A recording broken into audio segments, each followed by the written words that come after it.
A grande decisão. A aldeia em que nasci e vivi até a idade de 17 anos, chama-se Vargon. Esse nome traduzido para o português, quer dizer, Ilha do Lobo. Qual a origem desse nome, eu não sei, porém, sei que não se trata de uma ilha, nem há lobos nesse lugar. Seja como for, para mim Vargon é um desses lugares mais lindos da Suécia, sem que vá nesta declaração qualquer manifestação de bairrismo. Vargon tem a um lado, o Lago Vänern, do qual a cidade mais próxima, Vänersborg, tomou o nome, que forma uma divisa natural. Do outro lado estão situadas as montanhas Unneberg e Alleberg, lugares prediletos dos reis da Suécia para realizar caçadas. Nós, as crianças, durante o verão e o outono, passávamos todas as horas de férias nessas montanhas, contemplando as fontes abundantes e os lagos cristalinos. Quando subia essas montanhas por veredas estreitas, íngremes e juncadas de pedras pontiagudas, comparava esses caminhos ao caminho coberto de espinhos do cristão. Apesar dos obstáculos, continuávamos a escalada até alcançar o cume. Os olhos, fixos no alvo, davam asas aos pés para subir. Quando se alcançava o pico mais elevado da montanha, descortinava-se, então, imensa e majestosa vista panorâmica. Do alto da montanha, podia contemplar todos os lugares conhecidos que formavam o meu mundo. Esses lugares pareciam gigantes, mas vistos desde a montanha, tudo se modificava, e parecia-me que podia fechar nos braços a minha aldeia.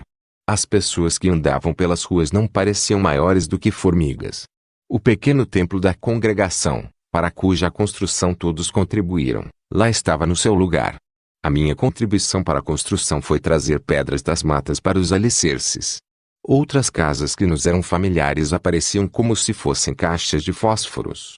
Quando olhei, lá embaixo, a casa do padre, vi que ele estava de saída. O padre da aldeia, quando visto da montanha, não parecia diferente dos demais habitantes, porém, no contato com ele, parecia o mais importante de todos. Todos lhe dedicavam um respeito especial. Era ele a pessoa mais importante da aldeia. Além das funções oficiais de cuidar das almas, era, também, inspetor escolar. Até mesmo os professores e professoras, que nós considerávamos de maior importância, por serem pessoas de certo saber, até mesmo eles cumprimentavam o padre com certa distinção, quando ia assistir às aulas e inspecioná-las. Em tais ocasiões, eu era um dos que tinham que responder às perguntas que o padre fazia. Ele era também professor de religião. Quanto a mim, sei que o padre não me olhava com bons olhos. A razão é clara. Como se verá. Apesar das muitas visitas feitas à nossa casa, a fim de convencer meus pais de que eu devia ser batizado, pouco depois que nasci, o padre nada conseguiu. Nem eu nem meus irmãos fomos por ele batizados. Isso lhe constituía uma prova muito dura, pois estava acostumado a ser obedecido. Outras famílias na aldeia também se recusaram a deixar batizar recém-nascidos. O evangelho estava penetrando nos lares, de modo que o padre, por isso mesmo, perdia sua autoridade, seu prestígio. Para ver se amedrontava alguém, o sacerdote dizia que nunca sairia da aldeia. Pois bem, eu não fui batizado por ele e saí da aldeia. Já nesse tempo, pude refletir na desvantagem e no perigo de o povo ter uma fé dirigida, sem liberdade. A fé que dominava a minha aldeia e arredores impossibilitava as almas de procurar e escolher o Salvador. Nessas circunstâncias, o povo somente poderia alcançar uma fé morna, seria sempre escravo da liturgia, sem poder alcançar a experiência dos milagres e da salvação plena do nosso Deus, que transforma as almas dos pecadores redimidos. A partida de Gotemburgo, como tantos outros haviam feito antes de mim, decidi que, naquele ano, deixaria a Suécia e embarcaria para a América do Norte. Ao findar-se o inverno, antes da primavera surgir, todos os preparativos haviam chegado ao fim. Estava pronto para iniciar a longa viagem. Quando o navio apitou 3 vezes, sinal característico da partida, estava eu caminhando, lentamente, no convés que me levaria a terras estranhas. Olhei ao redor, e vi alguma coisa estranha para mim. Era um dos muitos salva-vidas, no qual estavam escritas estas palavras em letras bem visíveis: M. S. Romeo. Era esse o nome do navio, o primeiro em que eu havia embarcado, mas não seria o último em que viajaria, nos anos futuros. O dia estava frio. O navio começou a afastar-se do cais. Mesmo que eu me arrependesse de haver embarcado, naquela hora, já era tarde para mudar de ideia. Quando os marinheiros soltaram o último cabo que o segurava, meu coração palpitou mais fortemente. Senti que se cortara, também, A última ligação com a pátria, aquela embarcação e os passageiros se haviam transformado em um mundo inteiramente isolado. Os dois poderosos rebocadores encarregados de afastarem-no do cais, pareciam duas formigas arrastando enorme presa. A cidade de Gotemburgo, a segunda em tamanho e população, pouco a pouco ia ficando mais distante. Aqui e ali ainda se podia ver a neve acumulada nas calçadas das ruas. Não era a neve alva e atraente que se vê nos cartões postais, era a neve das cidades. A fumaça das fábricas e o pó das ruas imprime uma cor marrom. Era certo que o inverno estava para terminar, mas ainda faltavam 3 semanas para que as ruas estivessem novamente limpas. Se tivéssemos de nos guiar pelo calendário, então o inverno havia terminado, e devíamos aguardar, a qualquer momento, o início da primavera. Entretanto, a primavera ainda estava distante. Pensei, então, comigo mesmo, que não veria a primavera sueca naquele ano, quiçá, nem no ano seguinte. Sabia, isso sim, que ao iniciar-se a primavera, eu estaria no país dos grandes sonhos e esperanças, América do Norte. Na América também havia primavera, e, pensei, talvez seja igual à da Suécia. Essas coisas aconteceram no dia 5 de março de 1902, esperava chegar no fim desse mês ao Novo Mundo, que tanto atraía os estrangeiros. Quanto ao regresso à Suécia, isso estava nas mãos de Deus. Não sentia qualquer preocupação quanto ao futuro, estava cheio de esperança e otimismo, o que só era possível para um jovem de 17 anos como eu. A viagem que empreendi não era para satisfazer qualquer espécie de aventura, mas havia razões muito fortes que a ditavam. Nessa época, a Suécia passava por tremenda depressão financeira. Como consequência dessa crise, muitas fábricas e casas comerciais cerraram as portas. Aqueles que ainda se conservavam nos empregos sabiam que podiam ficar desempregados de uma hora para outra. A produção era cada vez menor, em razão de não se encontrar mercado para os produtos. Nós, os jovens, naturalmente, seríamos os primeiros a ser despedidos dos empregos. Ninguém sabia quando a situação se normalizaria. Por essa razão, pensamos que era melhor nos anteciparmos aos acontecimentos e procurar onde se pudesse ganhar a vida. Muitos suecos, nessa época, já haviam deixado sua pátria. Os jovens, principalmente, embarcavam para terras mais promissoras. Da aldeia em que nasci, rapazes deixaram suas casas e partiram para a América.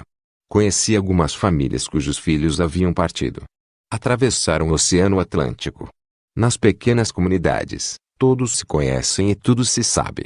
A princípio, as cartas chegavam em datas certas e curtos intervalos, com muita regularidade. Após algum tempo, vinham com intervalos mais longos, trazendo no conteúdo notas mais significativas. Pude, então, entender, com certa dor no coração, que a ausência de correspondência não era causada por falta de sentimentos e afetos por seus entes queridos. A razão era outra. Na forma cordial em que as cartas eram escritas, no estilo leve em que estavam vazadas, as palavras pareciam voar sem poder ou sem querer aterrissar em problemas essenciais e profundos. Os remetentes pouco contavam acerca da nova vida, provavelmente viviam em dificuldades, à espera de uma oportunidade de subir e melhorar. As preocupações não eram mencionadas, para não se afligirem os parentes. Todas essas coisas, em lugares pequenos, concorrem para que os mal-sucedidos obtenham reputação pouco agradável. Sinceramente, pedi a Deus que isso não acontecesse comigo. O meu futuro parecia incerto, porém uma coisa havia determinado. Fosse qual fosse o meu futuro, eu desejava seguir os passos do nosso Salvador, e, com seu auxílio, resistir às tentações que, sem dúvida, apareceriam no caminho de um rapaz inexperiente. Se é certo que as paredes lisas da cova do pecado concorrem para o pecador escorregar, se as mesmas paredes dificultam a saída daqueles que desejam pisar terra firme e chegar aos pés de Jesus, mais difícil será para aqueles que não sentem os passos do Salvador, nem a voz encorajadora do Mestre a chamar. Outro motivo que me inspirava a servir ao Senhor e me advertia para não pecar, era o amor e o respeito que eu sentia por meus pais. Não desejava dar-lhes algum desgosto, queria que se sentissem orgulhosos de seu filho. Eles tinham confiança em mim, e esperavam muito de mim. Meus parentes também estavam incluídos nesses pensamentos. Meus planos quanto ao futuro interromperam-se na última lembrança que guardava no coração. A lembrança das pessoas que eu mais amava neste mundo, meus pais e meus irmãos, tendo como moldura desse quadro, a minha aldeia. Toda a família se juntara, nesse dia, para se despedir de mim, Todos vestiam roupas domingueiras, e permaneciam em frente à estação da estrada de ferro. Os anos haviam feito marcas inapagáveis em seus rostos, e bem assim em suas roupas, nas quais se escondiam as falhas maiores. Porém, o brilho que se projetava daqueles olhares, não enganava ninguém. Esse brilho divino correspondia à paz e esperança, que somente a fé e a confiança em Jesus podem outorgar. As palavras proferidas na hora da partida, não foram muitas, porém, os sentimentos indicavam que as saudades seriam imensas, inexplicáveis. Quando o trem partiu, vi lágrimas nos olhos de meu pai e de minha mãe, e olhares estranhos nas faces de meus irmãos. Meu pai era funcionário de uma grande fábrica de papel, que havia em nossa aldeia. Nela trabalhava desde menino. Agora, com o aumento cada vez maior de desempregados, era necessário esforçar-se e produzir o máximo, a fim de conservar o emprego. Certo que os melhores e os mais antigos funcionários seriam os últimos a ser despedidos, mas ninguém sabia se todos seriam demitidos. Em certas ocasiões, era necessário fazer serão, de modo que a meu pai não sobrava tempo para outros afazeres. O programa era ir de casa para a fábrica e da fábrica para casa. Minha mãe, por sua vez, tinha ocupadas todas as horas do dia, cuidava de 8 crianças e de todos os serviços da casa e da pequena chácara que requeria esforços. Por isso, não havia tempo para chorar. Foi por isso que me surpreendi, na hora da partida, com aquelas lágrimas. Naquela hora soltaram-se lágrimas represadas durante muitos anos.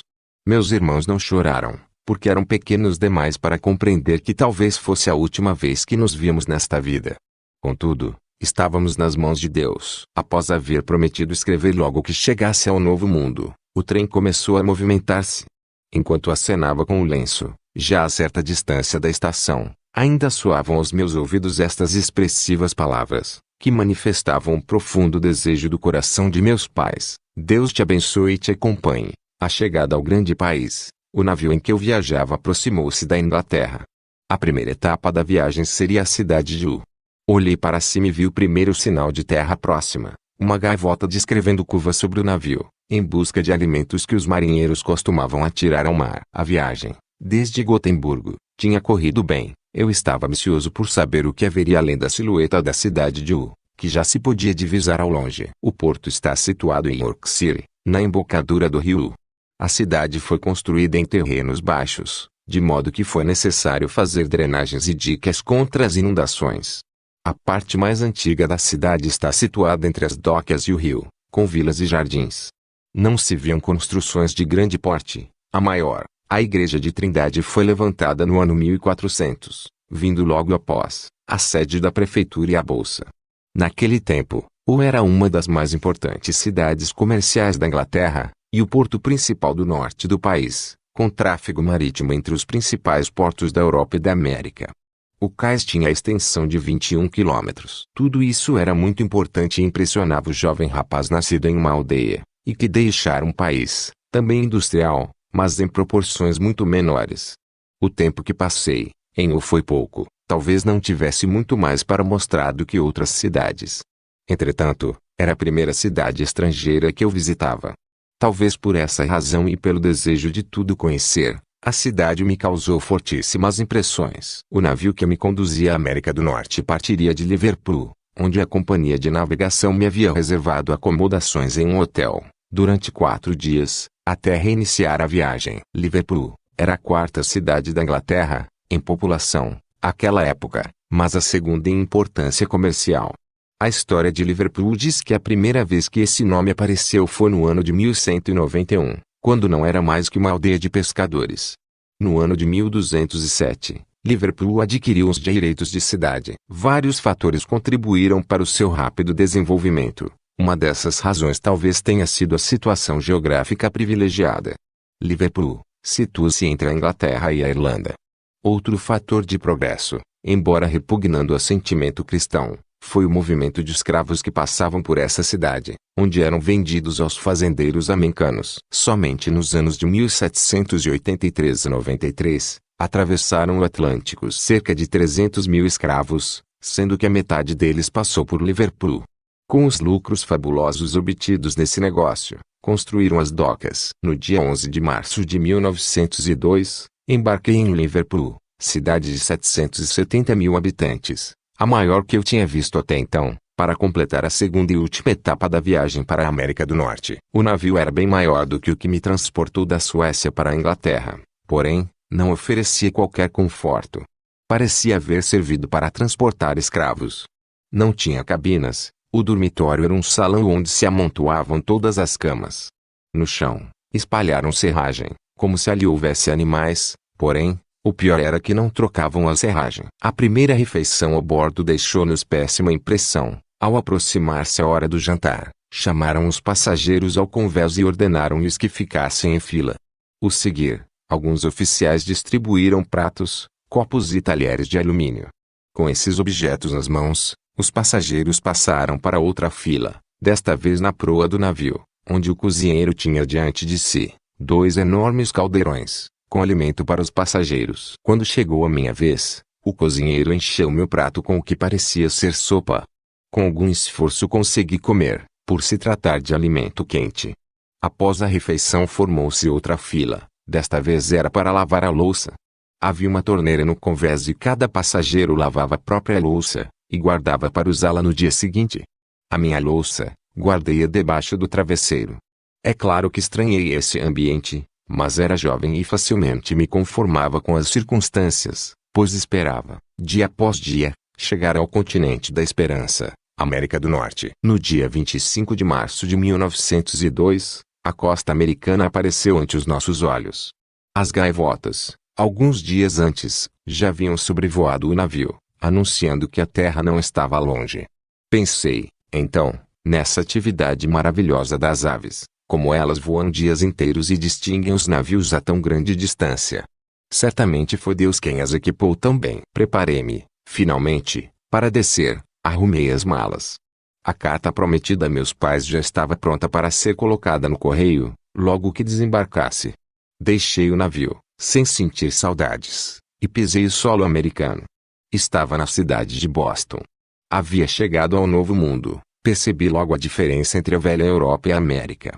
Logo à primeira vista, podia-se notar que na América a vida era mais intensa e produtiva. Boston tinha 500 mil de habitantes, apenas pude ver a cidade muito ligeiramente. A minha situação financeira não era muito boa, de modo que tive que apressar a chegada à Providence, no estado de Rhode Island, onde, através de amigos da Suécia, havia conseguido um emprego numa fazenda. Fora combinado que o meu cargo seria cuidar da floricultura, porém, quando me defrontei com o fazendeiro, ele achou que eu era forte demais para cuidar de flores. Para cuidar de flores, as mulheres são aptas, disse o fazendeiro. O dono da fazenda mostrou-me os estábulos e ordenou que tomasse a meu cargo os cavalos e as carroças. Acontecia, às vezes, que os animais não suportavam puxar o carro. Nesse caso eu tinha que ajudar, empurrando o veículo. Para tal ocupação era necessário ter força. O fazendeiro estava satisfeito comigo, porém eu sabia que não podia suportar muito tempo trabalho tão rude. Eu não havia ainda completado 18 anos, as forças físicas não estavam desenvolvidas quanto o corpo dava a impressão.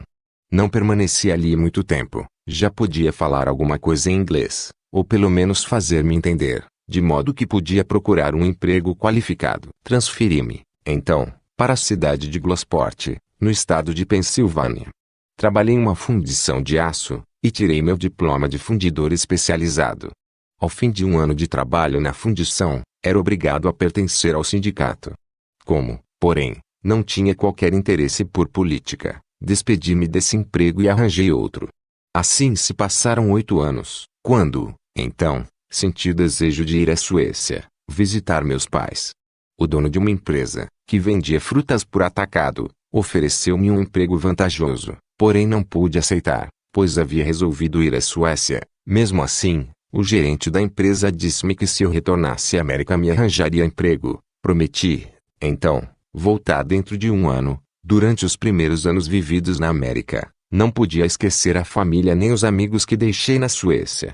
Quando parti para os Estados Unidos, tinha o propósito de voltar, um dia. As saudades do lar aumentavam, de modo que decidi voltar, e embarquei. A viagem de regresso foi muito melhor do que a ida para a América. Desta vez, sentia-me como um ser humano. Dormia em uma cabine e fazia refeições no salão de jantar. Minha bagagem era maior e mais variada. Muitas malas de couro guardavam roupas e presentes para os meus Havia estado na América há 8 anos. O tempo me deu valiosas experiências. Era menino quando deixei a Suécia. Ao voltar era homem feito. Aprendi a tomar iniciativas na vida. Sentia-me independente. Meus pais me veriam com saúde e dinheiro. Quando o trem parou em Vargon, pensei que havia errado e desembarcado em outra estação. Tudo me parecia pequeno demais. Tinha a impressão de que a minha aldeia fosse maior. Olhei para a inscrição da placa e vi que era mesmo Vargon. As próprias casas me pareciam como que brinquedos de boneca. Um estranho sentimento, misto de alegria, se apoderou de mim, quando contemplei aqueles lugares que eu tão bem conhecia e tanto amava. Encaminhei-me para a casa de meus pais. Eu não sabia se devia andar ou correr. Estava ansioso por vê-los. Ao mesmo tempo, sentia receio de que eles estivessem doentes ou demasiado velhos. Vezes sem conta, quando estava na América, pensei no momento de voltar à pátria, à aldeia de Vargon, para encontrar os meus. O que tantas vezes havia imaginado, cumpria-se naquele momento. No caminho para casa, encontrei alguns velhos companheiros de escola. Eles me cumprimentaram com um misto de cordialidade e curiosidade, alegria de rever-me e inveja, de estar eu, em melhores condições que eles. Quando cheguei à nossa casa, já começava a escurecer. Pousei as 2 malas de mão, as outras foram despachadas, em frente ao portão. Nesse momento minha mãe apareceu à janela. Quando me reconheceu apressou-se a chamar meu pai e os dois vieram ao meu encontro. Foi esse um momento de emoção. Após trocarmos abraços e lágrimas de alegria, constatamos que os anos não haviam influenciado nem alterado fundamentalmente a saúde. Na pequena aldeia nada se havia modificado, e senti certa satisfação de verificar que tudo estava como antes. Apenas meu melhor amigo e companheiro de infância não morava mais ali, vivia em uma cidade próxima, onde pregava o evangelho. Essa informação foi-me prestada por sua mãe, quando a visitei. No casa que tão bem conhecia, depois de passar naqueles caminhos tão familiares que eu percorria, várias vezes ao dia, quando menino. A informação acrescentava que meu amigo pregava o evangelho, e referia esta coisa nova para eles, o batismo com o Espírito Santo. A mãe do meu amigo insistiu para que eu fosse visitá-lo, e dentro de mim alguma coisa falava que devia ir. Fiquei logo interessado em conhecer a doutrina do Espírito Santo. Li a Bíblia com muita atenção, sobre o assunto, e resolvi ir visitar o meu amigo de infância. Quando cheguei à igreja, ele estava pregando. Sentei-me e prestei atenção para melhor entender o assunto, que para mim era novo. Após o culto, conversamos longamente acerca da doutrina do Espírito Santo. Expus ao antigo companheiro meus sentimentos favoráveis ao que ouvia, e minha intenção de retomar a América. Despedimo-nos e voltei para a casa de meus pais. Desejava passar os últimos dias na Suécia juntamente com eles. A partir desse momento desejei receber o batismo com o Espírito Santo, e orava para que Deus me batizasse. Encontro com Gunnar Wingren. Despedi-me de meus pais e de meus irmãos, e iniciei a viagem, mais uma vez, para a América.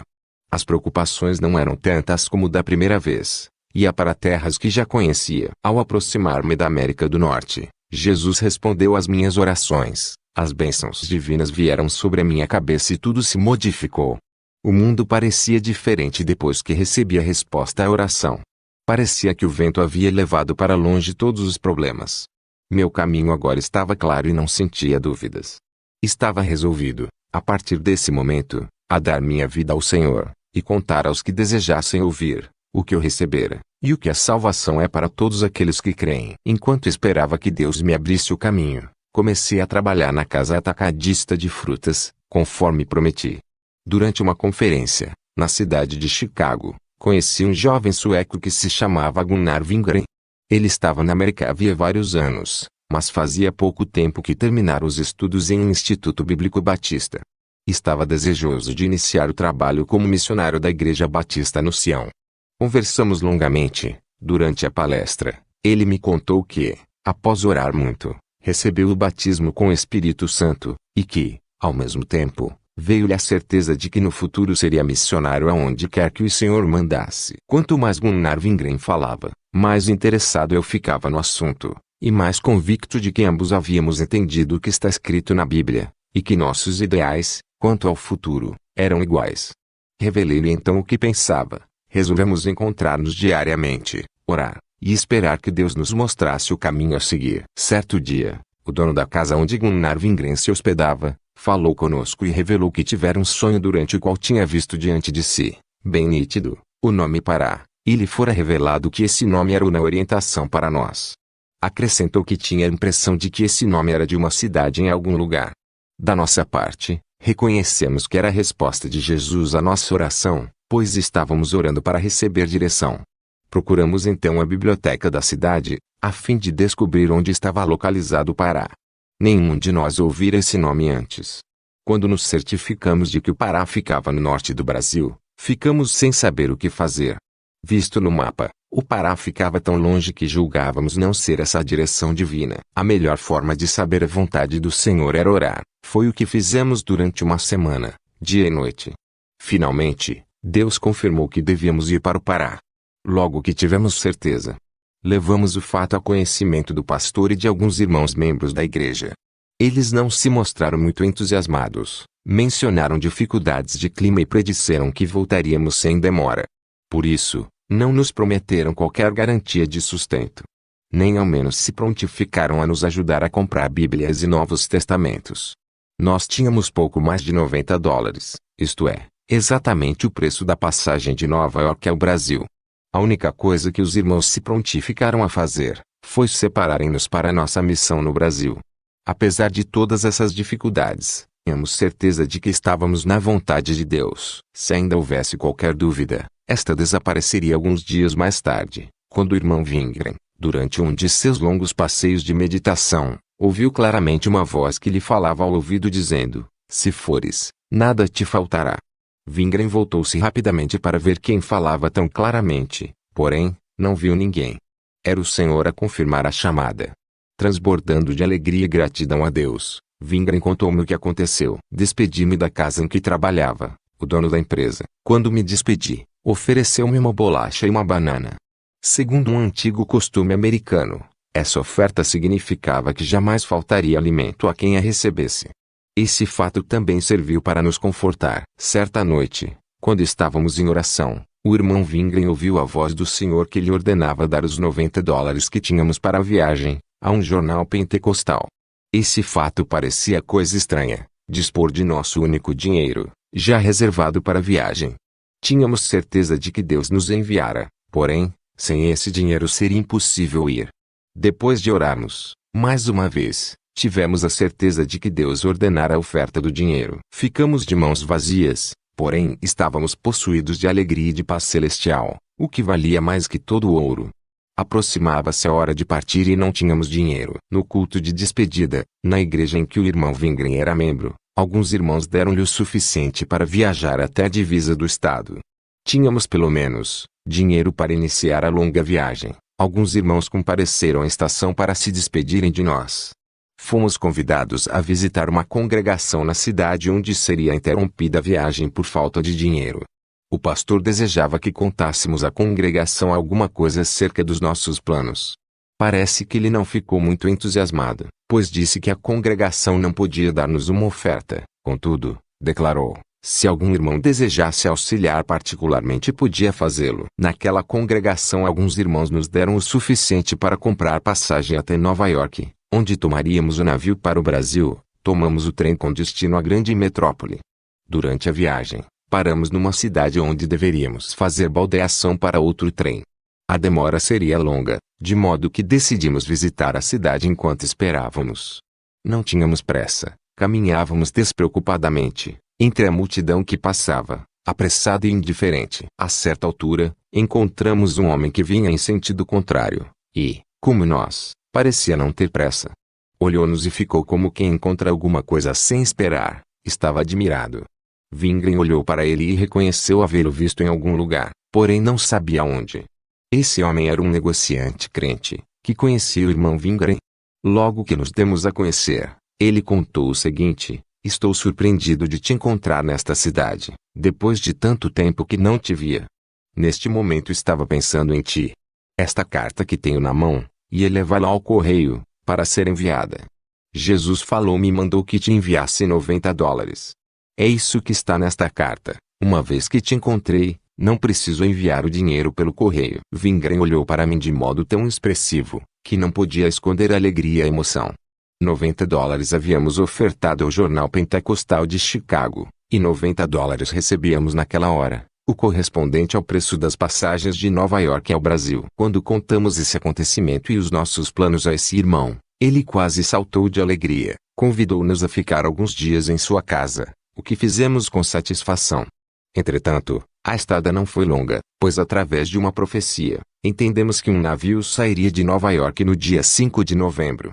Logo que chegamos à grande cidade de Nova York, procuramos as principais companhias, mas não figuravam nas listas de saída qualquer navio para o dia 5. Continuamos a buscar e, finalmente, descobrimos que um navio estivera nos estaleiros, em concerto prolongado, e não fora incluído nas listas. Tinha sua saída marcada para o Brasil, no dia 5 de novembro. Essa era mais uma prova de que o Senhor dirigia os nossos passos e de que estávamos na sua vontade. Rumo ao sul, não ficamos surpreendidos ao saber da existência de 2 lugares no navio. O Senhor havia preparado todas as coisas. Compramos as passagens e embarcamos. O vapor somente tinha acomodações de terceira classe. Era idêntico ao navio em que viajei para a América da primeira vez. Um grande salão com divisões e em cada divisão 4 camas. Na hora das refeições, havia o mesmo espetáculo deprimente, as mesmas filas, pratos e talheres iguais e até a sopa parecia ter o mesmo sabor. Eu e o irmão Vingren éramos os únicos passageiros brancos. A princípio, estranhamos um pouco, estávamos rodeados de estranhos, mas logo a seguir achamos que seria vantajoso para nós acostumarmos-nos com povos de outras raças e conhecer outros costumes e modos de pensar, pois, dessa forma, estaríamos mais à vontade quando chegássemos ao Brasil. O que mais nos embaraçava era não conhecermos a língua dos passageiros. Apenas alguns deles falavam um pouco de inglês. Logo nos primeiros dias a bordo, enquanto estávamos na fila à espera do alimento, nossa atenção foi despertada por um jovem que estava a um canto, sempre separado dos outros. Era nosso companheiro de cabine e falava inglês. Quando lhe perguntamos por que estava assim isolado dos demais, respondeu que não sentia vontade de comer nem de coisa alguma. Perguntei-lhe se tinha fé em Deus. Quem é Deus? Perguntou ele. Haverá alguém que possa ajudar? O Senhor pergunta se há alguém que o possa ajudar? Claro que há. Deus pode e quer ajudá-lo. Ele nos ajudou a mim e a meu companheiro até agora. Foi ele quem nos arranjou lugar neste navio, a fim de que pudéssemos dizer ao Senhor neste momento, que Deus pode, e quer salvar a sua alma. Eu e o meu companheiro vamos para o Brasil, exatamente para dizer a todos que Deus pode e quer salvar aqueles que aceitarem a Jesus Cristo. Que Deus cuida de nós, não temos dúvidas, nós somos testemunhas dessas coisas. Mas por que Deus iria cuidar de mim? Perguntou. Não tenho dinheiro, até hoje ninguém mostrou qualquer interesse por mim. Deus não quer a sua carteira, quer o seu coração, respondi-lhe.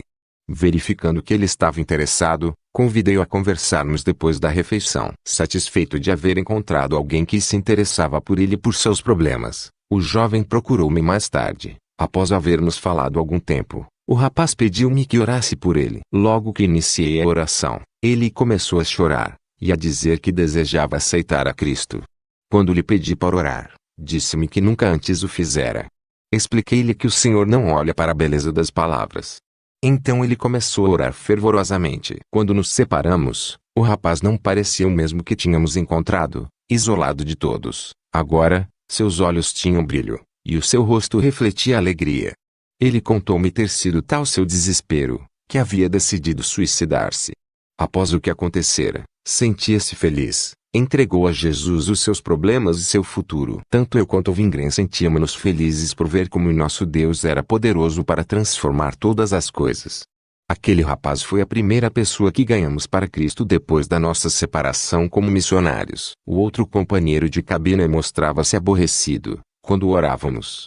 Alegava que não estávamos em uma igreja, e sim a bordo de um navio. Queria sossego, dizia ele, mas logo a seguir se misturava com outros passageiros para beber e fazer barulho. Mais tarde, porém, ouvia a leitura da Bíblia e as orações, sem demonstrar contrariedade. Contudo, apesar de lhe havermos falado insistentemente de Jesus, ele não se converteu, mas tínhamos esperança de que a semente plantada naquele coração, a seu tempo, daria fruto. A chegada ao Brasil, aproximava-se o fim da nossa viagem.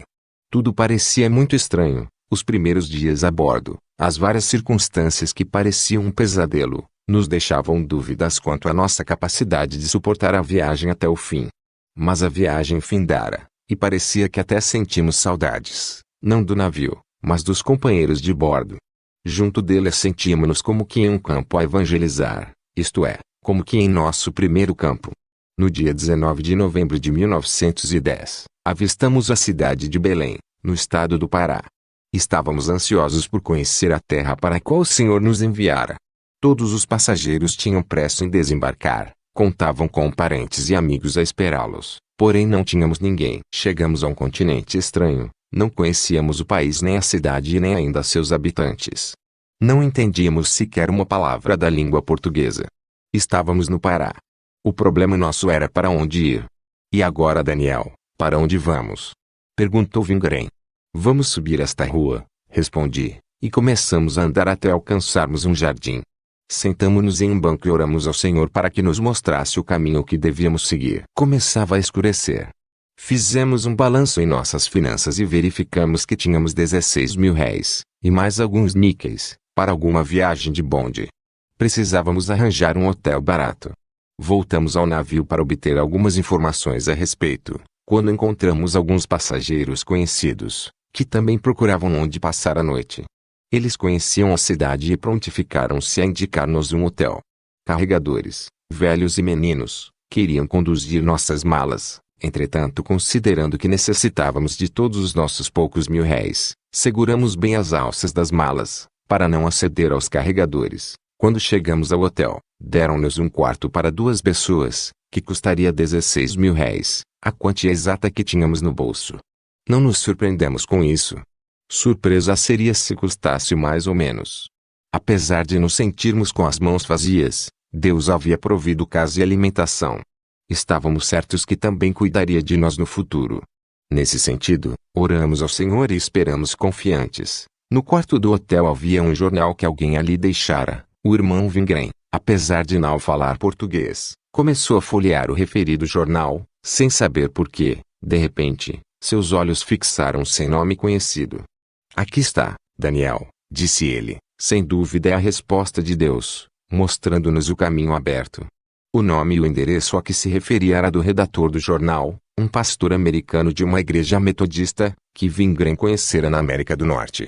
Combinamos que, no dia seguinte, iríamos procurá-lo, certos de que ele nos orientaria acerca da cidade. Na manhã seguinte, acordamos transbordando de gratidão a Deus, por nos encontrarmos em nosso posto de serviço. Parecia-nos um sonho estar no Pará.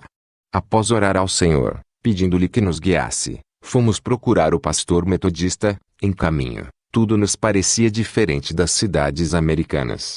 O povo não era tão apressado, as cores das roupas eram mais vivas e alegres, o clima, certamente exigia essas coisas. A casa da pessoa procurada ficava distante, de modo que tivemos de gastar as últimas moedas com a passagem. Contudo, a viagem foi uma oportunidade para conhecer a cidade. O bonde seguia vagarosamente pelas ruas, que mais tarde viriam a ser familiares para nós. Sem preocupação com malas ou bagagem, podíamos contemplar todas as coisas em redor, novas e interessantes para nós. Finalmente, chegamos à casa do pastor, que nos recebeu muito bem. Ele tinha muitas experiências a contar, pois havia passado vários anos ali. Também fazia muitos anos que não via o irmão Vingrem. Agora, era uma surpresa encontrá-lo nesta latitude. Prometeu encaminhar-nos ao pastor Batista. Fomos bem recebidos e ele propôs que auxiliássemos no trabalho, pois julgava demasiado para ele seus encargos na igreja em Belém. Combinamos, então, que passaríamos a residir no porão da igreja, local estreito, quente demais, onde colocaram uma só cama para nós dois. A princípio, era difícil dormir, com o forte calor, mas pouco a pouco tudo melhorou. Iniciamos assim nossas atividades, dirigindo cultos e pregando na igreja batista. É claro que não fazíamos reservas quanto à doutrina pentecostal que havíamos aceitado. Quando nos sentíamos dirigidos a pregar acerca dessas verdades, nós o fazíamos com toda a franqueza. Essas verdades eram novidade para os ouvintes. Eles tinham lido e ouvido falar a respeito, mas apenas de forma passageira, sem a ênfase de que elas são para os nossos dias, e que podiam ser para eles também. Pouco a pouco começaram a mostrar-se interessados, Muitos deles, que poucas vezes assistiam os cultos, passaram a frequentar todas as reuniões.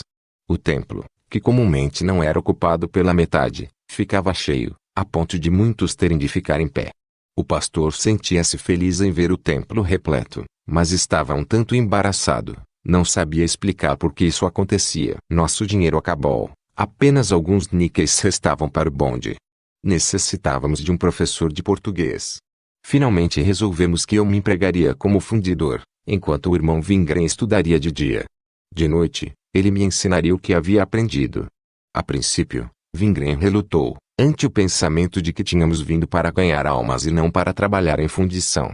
Entretanto, a não ser que aprendêssemos o português, pouco poderíamos fazer. Como fundidor, eu ganhava 12.000 réis por dia, salário elevado na época. Essa quantia era suficiente para sustentar ambos, e ainda sobrava para comprar bíblias e testamentos dos Estados Unidos. Em geral, deitávamos muito tarde, pois as lições tomavam muito tempo. Além disso, quase todas as noites recebíamos visitas dos membros da igreja desejosos de saber mais claramente a respeito das verdades que anunciamos, e interessados em saber se as mesmas eram para todos. No contato que eles tinham conosco, notaram que vivíamos o que pregávamos, tanto a vida de oração, como a vida de fé. Essas coisas serviram para atrair esses irmãos. Por essa razão passávamos tardes e noites orando em nosso pequeno quarto, que era mais um corredor, e ali desciam as bênçãos divinas. Lançando os fundamentos. Era comum, àquela época, os leprosos andarem pelas ruas da cidade, com grande perigo de contaminarem as pessoas. Vimos doentes sem mãos ou sem pés, ou então com as orelhas e o nariz estragados pela doença. A quantidade de enfermos nas ruas era um espetáculo deprimente. A esse mal juntou-se outro, a febre amarela. Essa epidemia viera do interior, começou com alguns casos, mas, pouco tempo depois alastrou-se por toda a cidade. As filas de enfermos nos hospitais eram cada dia mais longas, e os cortejos para os cemitérios aumentavam a curtos intervalos. Era constrangedor ver as classes pobres, tão duramente provadas na vida, assoberbadas com mais o fardo da doença sobre os ombros. Algumas pessoas que haviam perdido parentes, vitimados pela enfermidade, vinham visitar-nos em nosso quarto corredor, a fim de achar conforto na palavra de Deus. Nossos amigos admiravam-se de continuarmos a residir em local impróprio e sem conforto, sujeitos a sermos atacados pela doença. Eles sabiam que na América do Norte vivíamos mais confortavelmente. A preocupação demonstrada era sinal de amor e carinho, bem o sabíamos. O fato de continuarmos fortes, com saúde e dispostos a pregar as verdades divinas, vivendo ali, em condições tão precárias, era interpretado como prova de que Deus nos havia enviado. Soubemos que alguns companheiros de viagem no vapor não resistiram à febre amarela e morreram. Contudo, tínhamos esperança de que a palavra de Deus que lhes anunciávamos produzisse fruto para a salvação. As visitas dos membros da igreja ao nosso quarto corredor eram cada vez mais intensas. Desejavam orações por suas vidas. Alguns já tinham recebido o batismo com o Espírito Santo e muitos doentes haviam sido curados. Resolvemos, por isso, improvisar cultos à noite, naquele local apertamo. Certa noite o pastor da igreja apareceu em nossa modesta morada. Quando abriu a porta, defrontou-se com uma onda de hinos e orações. Levantamo-nos e, depois de saudá-lo, convidamo-lo a participar do culto improvisado. Ele recusou e declarou que havia chegado a hora de tomar uma decisão. Disse, ainda, que ultimamente ouvira discussões acerca de doutrinas, coisa que nunca antes acontecera. Acusou-nos de havermos semeado dúvidas, inquietações e de ser separatistas. Gunnar Vingrem levantou-se e explicou que não desejávamos a desunião, ao contrário, desejávamos que todos se unissem. Se todos alcançarem a experiência do batismo com o Espírito Santo, nunca mais se dividirão, serão mais do que irmãos, serão uma só família. O pastor da igreja voltou a falar. Estava aberta a discussão. Disse o pastor que a Bíblia fala realmente do batismo com o Espírito Santo e na cura de enfermidades por Jesus, porém que essas coisas foram para aquele tempo. Seria absurdo, disse ele, que pessoas educadas, em nossos dias, pensassem que tais coisas ainda pudessem acontecer. Hoje, temos que ser realistas, disse ainda o pastor, e não ocupar o tempo com sonhos e falsas profecias. Hoje, temos a sabedoria para ser usada. Se não vos corrigirdes e reconhecerdes que estáis errados, É meu dever comunicar a todas as igrejas batistas o que está acontecendo, para que se previnam contra as vossas falsas doutrinas. Wingren ouviu essas palavras com muita calma e depois respondeu: caro irmão, não devemos permitir que assuntos tão importantes se transformem em discussão pessoal. Somos ambos servos de Deus, desejamos, por isso, estar na verdade, pois aquele a quem nós pregamos é a verdade. Na minha opinião, somos colegas e não concorrentes. Saber se quem leva as almas a Deus é coisa secundária. O que importa é que o número de almas salvas aumente cada vez mais. Não direi que o irmão não esteja na verdade, mas afirmo que não achou toda a verdade. A verdade do batismo com o Espírito Santo e das curas maravilhosas que Jesus pode realizar em nossos dias. Quando Wingren terminou de falar, o pastor olhou para os presentes, esperando que alguém o apoiasse. Entretanto, ninguém o apoiou. Continuou a olhar insistentemente para um diácono, como quem pede que se defina sobre a questão. Este, um dos membros mais antigos e sustentáculo da igreja, após aquele olhar insistente, levantou-se e declarou em nome de todos os presentes: compreendo muito bem os seus sentimentos, pastor. O senhor declara que está entre um grupo de traidores, que se distanciaram dos ensinos que lhes ministrou. Acha que não estamos seguindo o caminho que nos ensinou. Entretanto, isso não é verdade. Nunca estivemos mais certos do que agora, jamais tivemos tanta fé como atualmente. O que aconteceu foi que agora achamos algumas coisas a mais, a fé e o poder do Espírito Santo. Não temos queixa, pastor, de não nos haver falado destas coisas, pois o Senhor desconhecia estas verdades, de modo que, não as conhecendo, não as poderia ensinar a outros. Nós desejaríamos que o Senhor também recebesse estas bênçãos de Deus, a fim de nos entendermos melhor e podermos sentir a mesma comunhão com os irmãos que vieram de outras terras. Todos os membros desta igreja, pastor, encontram-se agora em plano mais elevado, e mais perto do céu. O Senhor disse que é realista, pois bem, vou mostrar-lhe alguns exemplos concretos do poder de Jesus para curar em nossos dias. Uma irmã, que é membro da igreja há muitos anos. É possível que o Senhor lhe tenha prestado atenção, pois ela andava amparada por 2 muletas. Ela ainda tem as muletas, porém não as usa. Estão penduradas na parede de sua casa, em local bem visível, para que todos vejam de que modo milagroso Jesus a curou. Não só ela, mas também a um irmão curado de um tumor no pescoço. Caro pastor, continuou o diácono, não queremos nem podemos acusá-lo. O Senhor tem trabalhado para ganhar almas para Jesus, tem orado para que Jesus dê forças aos enfermos para suportar as enfermidades, mas não orou para Jesus curá-los, porque não crê nessas verdades. Agora, entretanto, o Senhor viu com seus próprios olhos os 2 exemplos que citei. O pastor olhou mais uma vez em redor e esperou que alguém se manifestasse a seu favor, mas foi em vão. O seguir, dirigiu-se a mim e ao irmão Wingren e disse: já tomei a decisão. A partir deste momento, não podem ficar morando aqui. Procurem outro lugar. Depois de tudo o que aconteceu, não os queremos mais aqui. O seguir, o pastor dirigiu-se ao pequeno grupo e perguntou: quantos estão de acordo com essas falsas doutrinas? Decididamente 18 pessoas levantaram suas mãos. Elas sabiam que essa atitude causaria a expulsão da igreja. Agradecemos ao pastor a convivência daqueles dias e desejamos que ele em breve sentisse as bênçãos do batismo com o Espírito Santo. Ele não respondeu, deu-nos as costas e retirou-se. E agora, irmão Daniel, disse Wingren, não temos onde morar, não temos um local para recebermos os irmãos. Não se perturbe, respondi, pois Jesus tomará conta de nós, como até aqui não havíamos revelado essa preocupação a ninguém.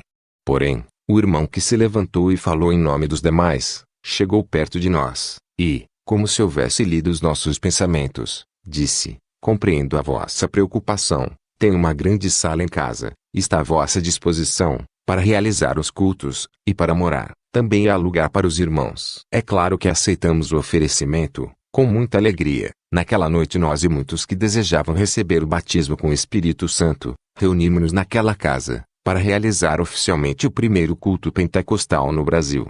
Esse primeiro culto foi realizado na rua Siqueira Mendes, 67, na casa da irmã Celina Albuquerque, esposa de um comandante de navio do Amazonas, cujo nome era Henrique. Irmã Celina foi a primeira crente batizada com o Espírito Santo no Brasil.